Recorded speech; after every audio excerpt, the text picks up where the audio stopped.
کہا کہ کیا جنت البقیع جو مدینہ منورہ کا قبرستان ہے اس میں دفن ہونا جنت کی گارنٹی ہے؟ جی نہیں، یہ ایسا کوئی نہیں بات بیان کی گئی، بلکہ یہ اکابری نے تو یہ بیان کیا کہ وہاں پر ایسا بھی ہوگا کہ جس کے عقیدے میں خرابی ہے، جیسے کوئی گیا شخص اور وہاں دفن ہو گیا تو کیا وہ بھی جنت پہ جائے گا؟ ایسی بات نہیں ہے، بلکہ بعض جو اہل کشف تھے انہوں نے یہ دیکھا،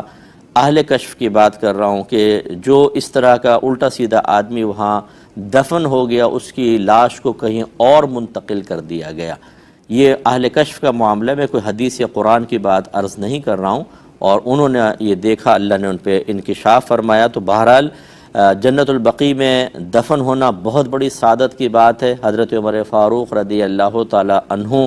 مدینہ منورہ میں وفات اور شہادت کے ساتھ وفات طلب کیا کرتے تھے، جو اللہ نے قبول فرمائی، اور نبی کریم صلی اللہ علیہ وسلم نے ضرور بیان فرمایا کہ جس سے ہو سکے وہ مدینہ میں مرے، کیونکہ جو مدینہ میں فوت ہوگا میں اس کی شفاعت کروں گا۔ لیکن یہ دوسری بات بھی ہے کہ ضروری نہیں ہے کہ جو جنت البقیع میں دفن ہوگا وہ ضرور جنت میں جائے گا، یہ گارنٹی نہیں ہے۔ پوچھا تھا کہ کیا عمرے کی غرض سے کسی اسلامک بینک سے لون لینا شرعاً جائز ہے کہ نہیں؟ دیکھیں، ہمارا مذہب اسلام قرضہ لینے کو، بلا ضرورت قرضہ لینے کو سخت ناپسند فرماتا ہے، بلکہ شروع میں تو نبی کریم صلی اللہ علیہ وسلم سے منقول ہے، آپ کے بارے میں منقول ہے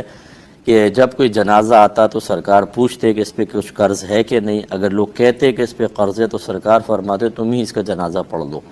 یعنی بعض اوقات صحابہ کرام کہتے ہیں رسول اللہ ہم اس کے قرض کی کفالت لیتے ہیں، تو پھر سرکار صلی اللہ علیہ وسلم نماز پڑھایا کرتے تھے۔ بعد میں اگرچہ جب فتوحات کا سلسلہ ہوا اور مال غنیمت کثرت سے آیا تو خود سرکار نے یہ اپنے اوپر ذمہ داری لی کہ اگر کوئی شخص فوت ہو گیا اور اس کا قرضہ باقی ہے اور کوئی اس کا وارث وغیرہ نہیں ہے، نہ ترکہ چھوڑا ہے، تو پھر میرے ذمہ ہے اس کا قرض اتارنا۔ لیکن یہ ضرور ہے کہ نبی کریم صلی اللہ علیہ وسلم نے بلا ضرورت قرضے کو ناپسند فرمایا، اور یہ عمرہ کوئی ایسی ضرورت نہیں جس کے لیے آپ قرضہ لیں، اس لیے ہم بالکل منع کریں گے، اگرچہ میں اس کو ناجائز نہیں کہہ رہا ہوں، لیکن یہ شرعی مزاج کے اعتبار سے بالکل غیر مناسب ہے کہ آپ ادھار لیں، قرضہ لیں اور پھر آپ عمرہ کریں۔ اگر عمرہ کیا اور آپ فوت ہو گئے اور قرض نہ اتار سکے اور گھر والوں نے بھی نہ اتارا تو ایک وبال ہوتا ہے آخرت کا، اس لیے بہتر یہ ہے کہ ایسا کچھ نہ کریں، پیسے جمع ہو جائیں ٹھیک، نہ ہوں تو صبر کریں۔ عمرہ کوئی فرض یا واجب نہیں ہے، یعنی عام حالات میں کہ آپ قرض لے کے جا کے کریں اور پھر اس کو قرض کو اتارتے